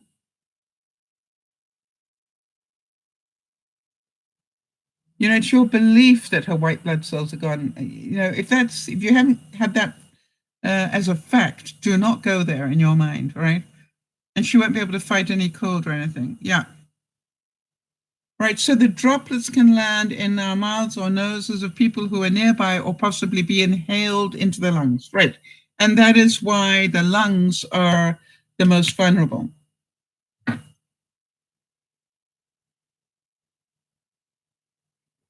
But also, from the CDC, but also be aware, all right? If you look at the people that are at risk, yes, people with compromised immune systems would be higher at risk. I think, for example, Jody knows that she would be at slightly higher risk than the average bear.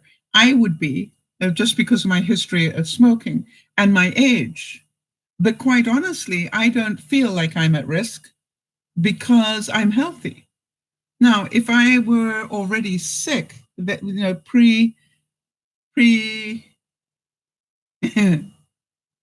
what's it called, Jody? Something conditions, pre-existing conditions, right? If I had a pre-existing condition, in other words, if I were already not well and then I got it, I would be very high risk. And that is the whole thing. If you don't have any on the island that has been proven yet, it may not be there, but it may be there already. We don't know. Thank you both.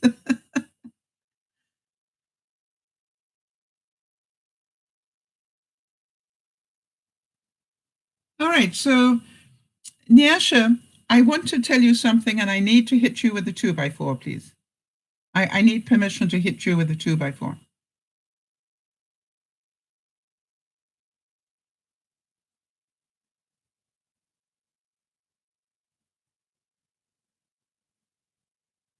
You are scaring yourself stupid. All right. The most dangerous thing you can do for your mother is keep doing this research that you're doing and scaring yourself. Do you want to know why?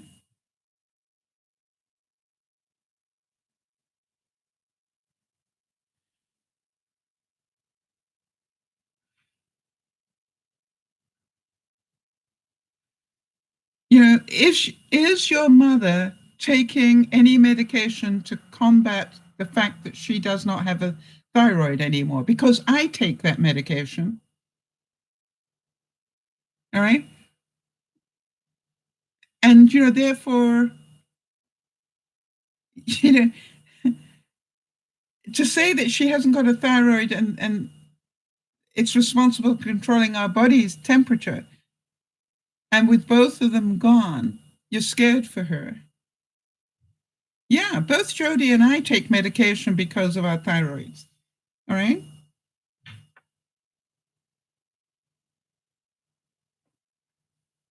So just because the thyroid isn't functioning properly or has been removed doesn't mean that she is, at high risk. We know that she does have some problems with her circulation. I would be dealing with ways to keep her, her circulation up. But, be very careful. I think you are scaring yourself stupid. I really do. Like, do you want an example of that, Nyasha? She feels so terrible because she is sick, and you are not a doctor. All right? So you need to be very careful. Hi, Kimmy. How's your husband, honey? Nyasha, yesterday, when I got some of the results, day before yesterday, when I got some of the results from my blood tests, one of the results I got, Jody, correct me where I'm wrong, said that at that number, I was in high risk kidney failure. Did I scare myself stupid with that? No. Why? Because if that was a problem, my doctor was going to be on it, and I didn't have to worry about it. And by the way, I went to my doctor yesterday, Kimmy, and he didn't even mention it, which means that he saw it because it was flagged, and he will keep track of my kidney function in case it continues, but a one-off is not important to him. Why would I worry myself stupid? All right, Sandy's saying, I worry for myself because I was diagnosed with type 1 diabetes in adulthood about a year ago. Since then, every cold that passes through my house, I get, and it seems to take a long time to heal. Well, hello, Sandy. Do you know that I have type 2? And Jody does, and we are diabetes specialists now.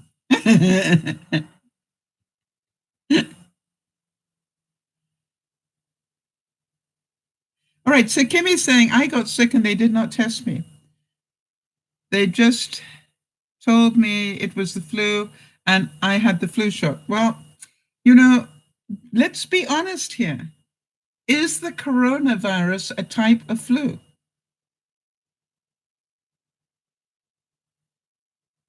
Right?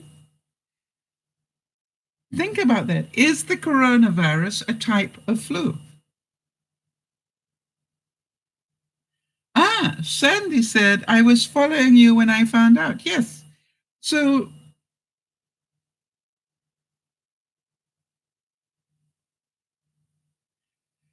Nasha, I'm not going to tell you what to do, except I need you to do me a favor. The most dangerous thing that we can do is to do medical research and then advise other people on it when they are under a good doctor's care. Now, did I look up to see exactly what that problem was that I got flagged for? Yeah, sure I did. Did I scare myself stupid? No. Why would I scare myself? I think I mentioned it to Jody and said, hey, Jody, do you know anything about whatever this thing is? And Jody told me what she knew about it. But, the truth was, why would I worry myself when my doctor is the one that will be worried if it needs to be? My doctor didn't even mention it. And I know he saw it. And by the way, Jody, he tried to tell me that my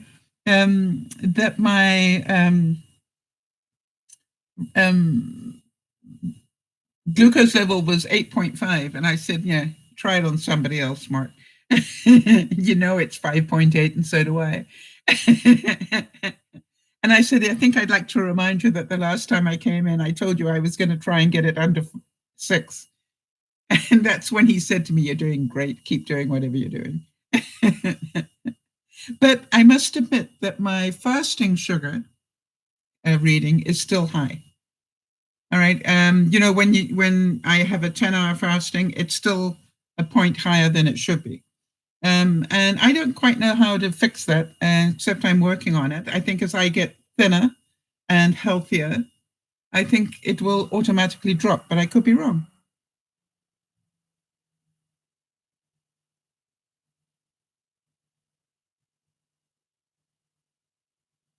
All right, so Kim is saying, I had the corona symptoms, but they said that I've never been to China, then it was the flu. And also that the hospital we were in has corona victim in quarantine. All right. So you have every reason to be careful, Kimmy. I would self-quarantine, quite honestly, if you can.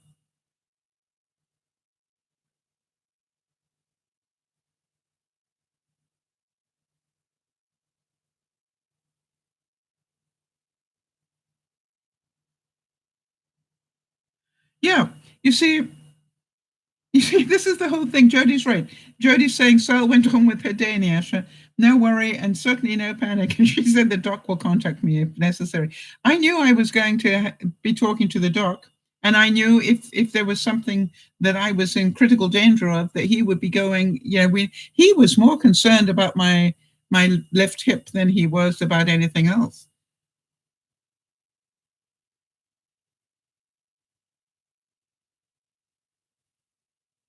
All right, so they're going to send her to another clinic. That's great. Maybe she will get more help that way, to get us, different group of people working with her.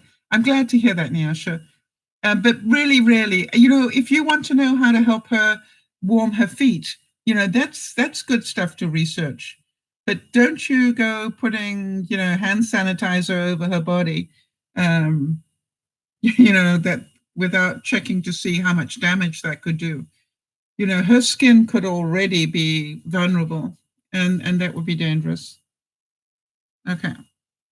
So to me, I don't want to worry. Now, the doctor said it is possible that the problem with my left hip is arthritic.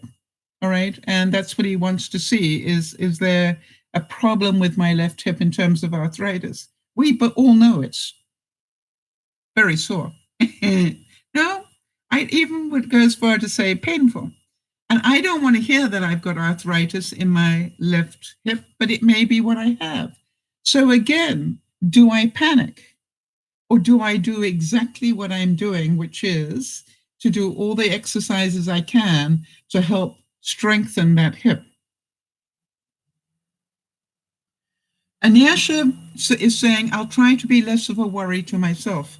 Yeah, you understand, if you worry yourself sick, you're not going to be there to help your mom. And I think that's what you do to yourself. Yes, Kimmy. All right. So this was over the phone. They said to stay home. I quite agree. If you've got those symptoms, by the way, Kimmy, this week, when I went for the blood test, the people at the blood test place said to me that they are turning people away all over the place. Um, all right. So, and the most important thing is if you are not well, stay home. Don't give it to other people.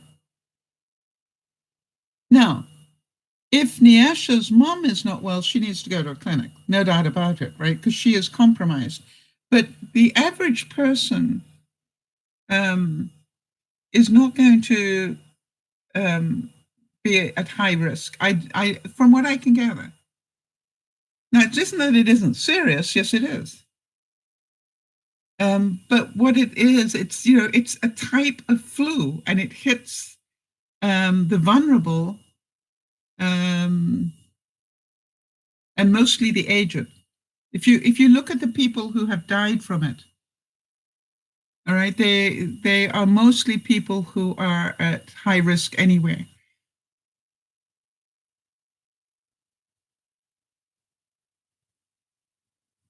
So scaring yourself stupid is not going to help. Looking after yourself. So, Kimmy, I think that we're going to see a lot more of that. They're going to stop people visiting people in hospitals pretty soon, if they haven't already. Because look what happened in Washington State.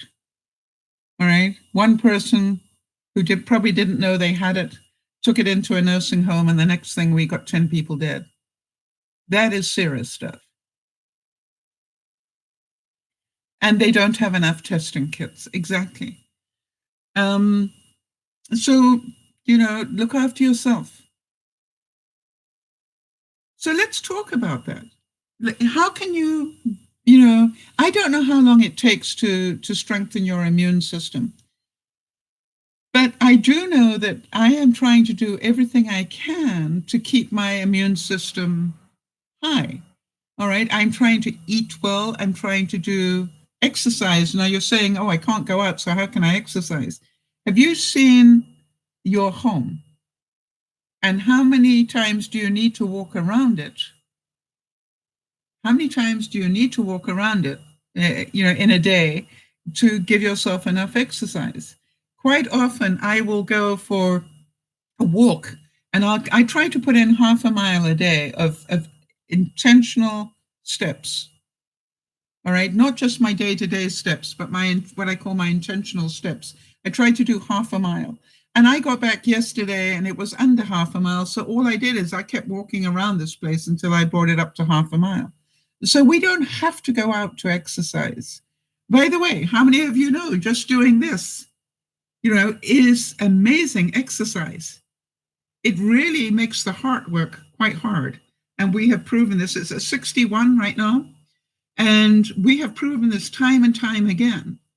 Now, if I bothered to walk at the same time, I'd probably raise it even more. We're now at 63.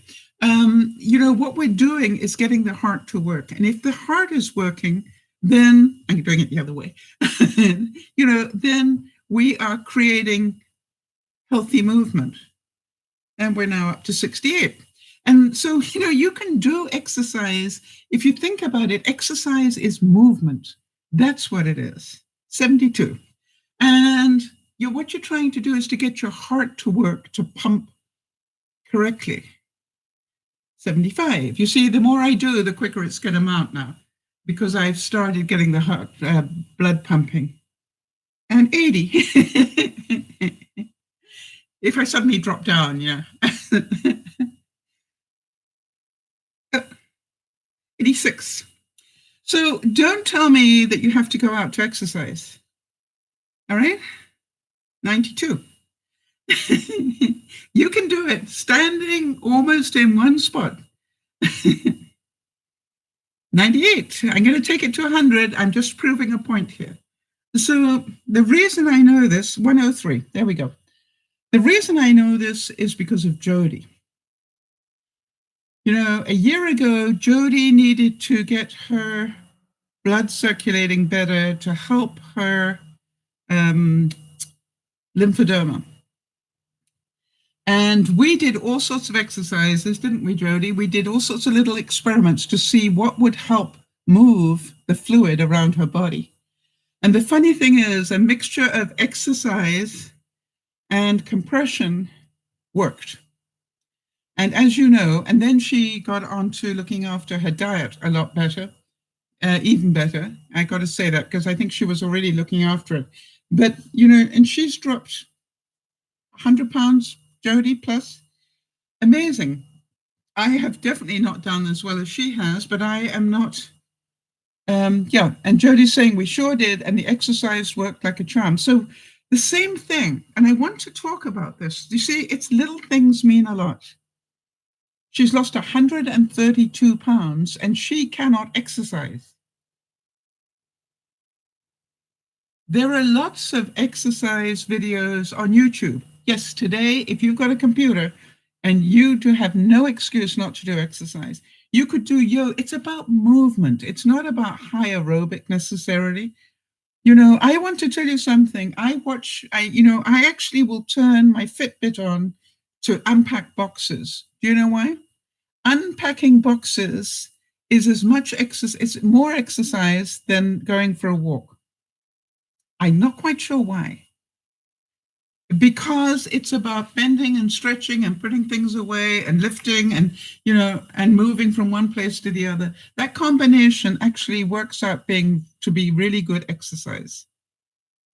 And so, what I'm trying to make sure you understand is looking after ourselves is the most important thing we can do. Jody's saying, Sal inspired me to pick up my hand weights again. I'm still waiting to unpack mine, Jody. I know I've got them there. But what I really need to do, I scared myself a bit with the Turtle Gym when I couldn't get off it that one day. But what I want to do, Jody, is I do want to get back onto my back on that Turtle Gym, because I know that's what started to work on my excess weight. Do any of you relate to this? I want my stuff pointy out than my boobs. Do any of you know what I mean? It's just like, I really do want to work on that. And, I dropped all the way down to lose 15 pounds, and I put a bit back on again. Well, I'm on a mission to lose that again. It was like, I seem to do that. I seem to do a big drop, and then I pick it up a bit, and then I'll do a smaller drop, and I'll pick it up a bit, and then I do another big drop. It's really weird. I'm not quite sure how that works. Jody's calling for me to do the countdown, of course, because she's very good like that. Thanks, Jody.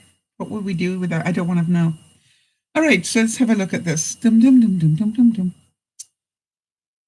It's 11 months and 14 days until Valentine's Day. You have 293 shopping days left until Christmas. You have 9 months to get your overseas Christmas cards in the mail.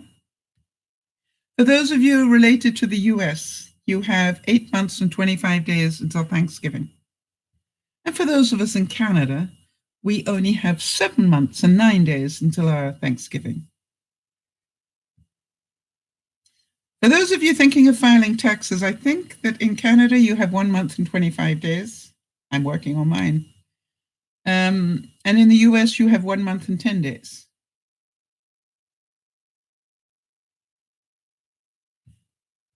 For those of you celebrating Easter, it is 1 month and 6 days away. It is just 13 days until spring. I'm so excited. And we put the clocks forward tomorrow. Am I correct in that, Jody? Kimmy's saying that she has the thyroid problem, the one that makes you gain weight. Yeah. Kimmy, Jody and I have that too. And you know something? Here's what I now know. It makes you gain weight if you're not doing the exercise to compensate for that. You see, what Jody and I are busy working on now is no more excuses. You see, if I know that taking my Synthroid puts on weight, then I need to be doing more exercise to compensate for that. Does that make sense, Kimmy? You see, just to say, oh, well, I'm fat because I take Synthroid doesn't really do it for me anymore. I've had enough. I am on a goal to get away from being obese. That is my goal. My number one goal right now is to come out of obese, and I'm happy to be overweight for a while. Once I'm in overweight and I can hold it, I will then work at going down some more. Yes, exactly, Kimmy, saying I take meds and control eating and I do exercise. Exactly. So, I want to tell you that the best thing I'm doing for myself, and Jody's doing it for Lent, I know, is to give up the excuses. Do you know what I found actually is the best exercise of all in my new place is going out into the garden. And I don't have a proper garden. I've got some tubs and I've got raised beds. But I've been weeding those raised beds and just going out there and hoeing the weeds out of the raised beds. I'm amazed what that does for my heart rate.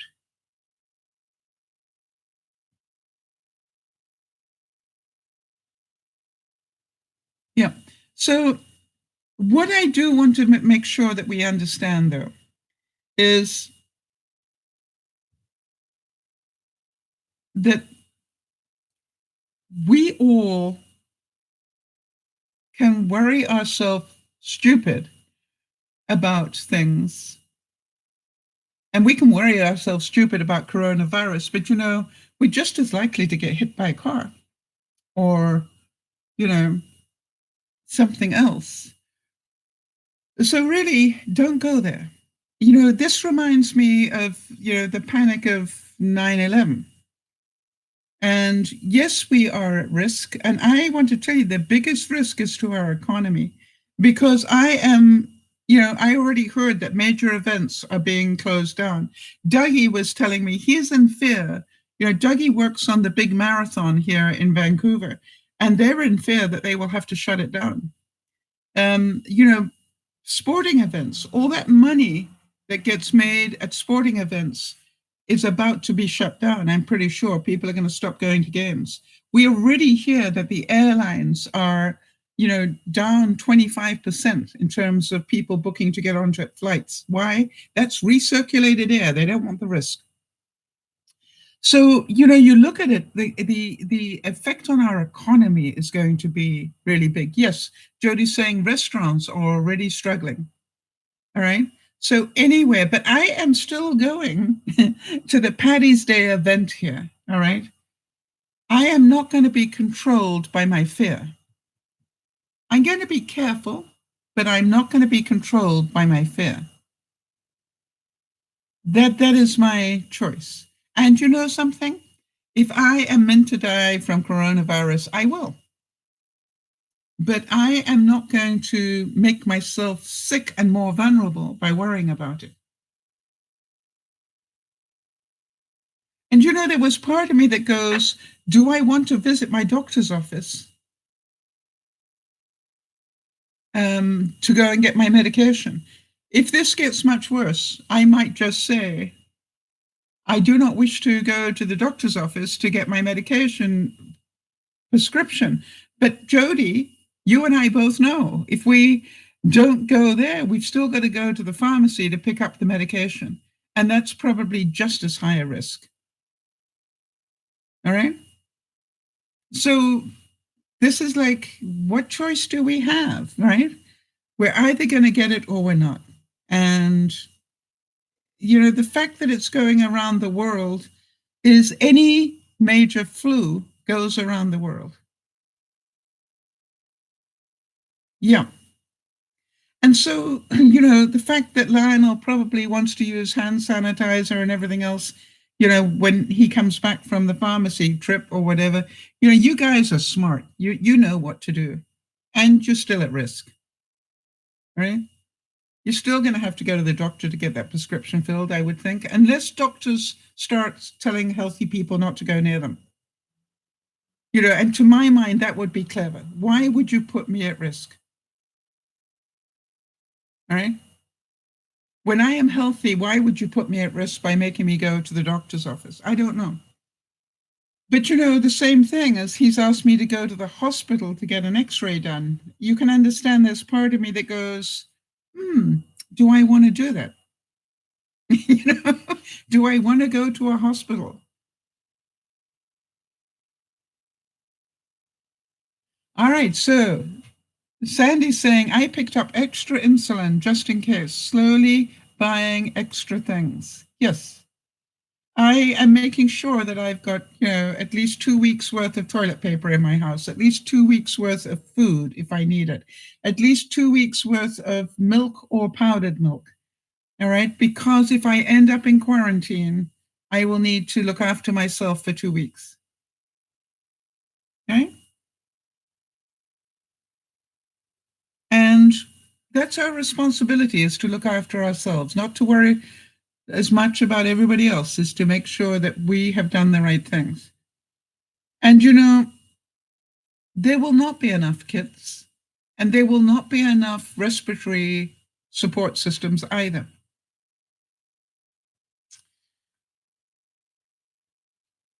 Yep, Jody's saying we bought powdered milk and other non-perishables. Yeah, exactly. All right. Start looking at, could I feed myself for 2 weeks if I needed to? Be a camper in your own home.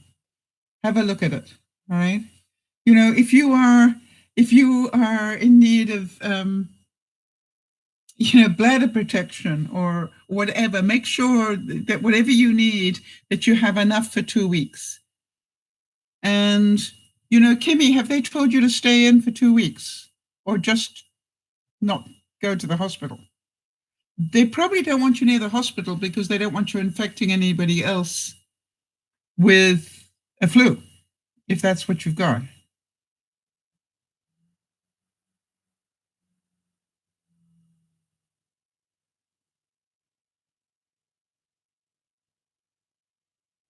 Ah, that's good. Nyasha's saying they don't have antibacterial soap, antibacterial stuff in her country. So now she's picked up 4 large bottles together with antibacterial soap. Yeah, exactly. That's looking after the family. And, make sure you wash your hands. The most important thing about washing your hands is how long, right? How long you spend doing it. What I would recommend is sing a song to yourself or, a children's poem or something to make sure that you get enough time. I think they say 20 to 30, 50 seconds, right? So just make sure that you're washing your hands properly.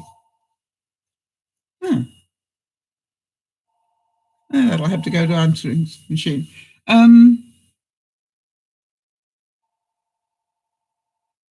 Right. So Kimmy's saying they diagnosed her over the phone and told me not to go to a clinic or the ER. Exactly. You've got symptoms that could be, and you're probably safer at home because that could also make you vulnerable. All right, everybody. So really do what you can, and we will keep talking about it. And, Nyasha, I really thank you for telling your truth. I would say that just check whether it's okay to wash your body with antibacterial soap or just your hands, you know what I mean? Especially on a vulnerable person. But I will be doing that research. I know that's probably what you want to do. But again, in your own home, if you don't go out very much, you're not really at risk. Right? The risk level would be very low, especially if they haven't even diagnosed anybody there. But the reason they might not have diagnosed anybody there is that they don't have the kits. I don't know. Well, Nyasha, thank you for being here and asking the difficult questions. I am aware that sometimes you ask questions and I need to hit you with a 2x4. And I thank you for still being here, even for that, because the way that we all help one another is to spread the knowledge, but, be very careful. Make sure you're following your doctor's advice, not necessarily, a lot of other things. So I think you're doing a great job, Nyasha. And I know what you did was to protect your mommy, and I understand that. So just make sure you do adequate research before you use that stuff on your mom anymore. That's all I'm asking you. And stop scaring yourself stupid. How do I know, Kimmy's saying, how do I know if I have the flu or corona over the phone?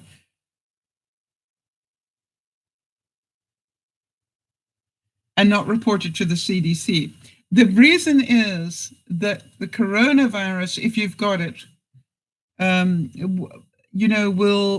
will have different symptoms to the ones you have at the moment. That is my understanding. And I don't want to tell you what they are because then you will obviously automatically start having them, because that's life.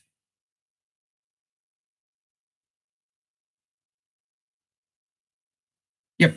So, Kimmy, if you're worried, then keep phoning the hospital and let them know your symptoms, right? That's their job, to triage you.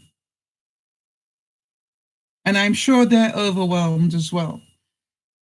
But one of the things I know they have said, and I saw that on the news, is they cannot afford to have everybody with the flu think that they've got coronavirus flu, because that would totally overwhelm the system.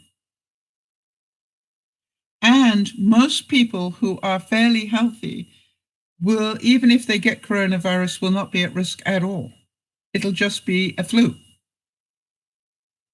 Makes sense, Kimmy?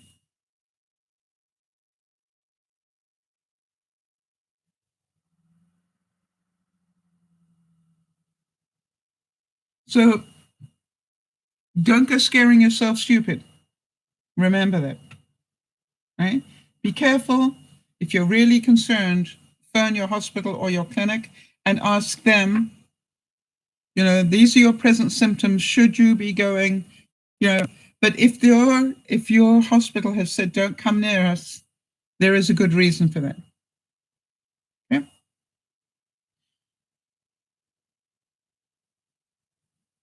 And I don't know about you, but you'd have to be really, really, really sick. You know, not sick. You obviously aren't that sick if you're capable of being on the broadcast, right? But if you got really, really sick, then yes, phone them back and go, this is getting much, much worse, and this is what's happening. So look after yourself, Kimmy, but don't panic, right? Because you could just have a regular cold or a flu that's gone like that. Now, oh, it's a pleasure, Sandy. Thank you for being here and for your input. And stay safe where you are as well in Ontario. For all of us, let's look after one another. Let's remember as well that we need to keep meeting people. Remember, this is where we started. We need to keep meeting people to stay healthy. Think about that. All right. And whether you know them online, as we do, where we can share information, whether you meet them at the local coffee club or, you know, at the St. Patrick's Day event that will happen next week, it doesn't, you know, what it does is it socially keeps you healthy. And sitting all on your own by yourself all the time does not make you healthy. Right? And that's what the whole point is about this. Be healthy in how you meet people and be healthy on how you treat yourself. Kimmy is saying, it's been really hard on my respiratory system. Okay, so they know that, right? Kimmy, you discussed that with them. That you're an asthmatic, first of all, would make it hard on your respiratory system, even if it's a regular flu. So do you have enough inhaler? Do you have, you know, enough to keep you going? The thing is this, that keep them informed if you are worrying. And quite honestly, I am pretty certain that even the paramedics today are pretty well versed on what to look for and what not to look for.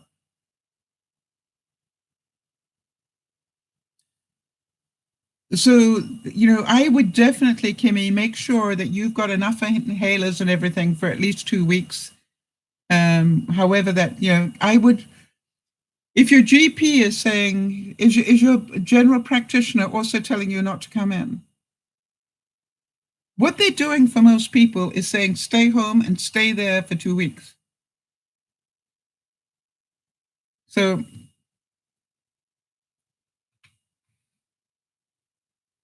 because they cannot test everybody. If it gets worse, be a squeaky wheel.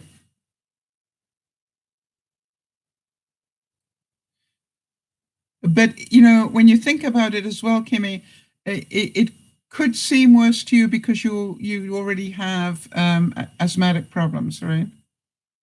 Right, I need to get out of here. So all of you, be careful.